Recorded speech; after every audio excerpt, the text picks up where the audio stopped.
Now that fall is officially here, I thought we'd look back at how our summer fared in the Tulsa area. In many ways, this season was a continuation of trends we've had already going on for the rest of the year. We'll start at the end of June as we start from the solstice and go to the equinox. June was off to a very hot start, at least for the time frame that was considered summer.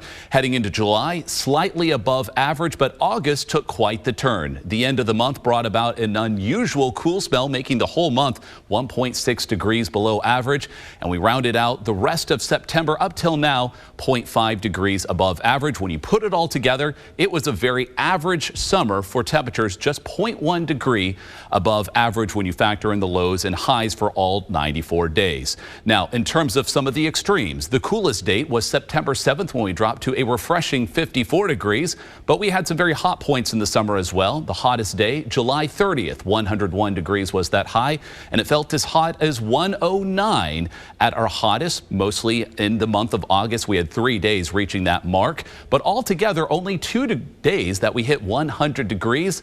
That's well below our average, about 10 to 11 days in the 100s, but that has to do with the amount of rain we received coming off a very wet spring as well. So let's talk rainfall. Overall, this was a very wet summer compared to average. We had 13.72 inches of rain, putting it over 2 inches above what is normal. Much of that rain came at the end of June with a little bit of a drier spell heading into July and August, but we ended the season the last few days with a healthy amount of rain to add up that total there. Now, in terms of severe weather, it was a season with quieter conditions coming off a very active spring.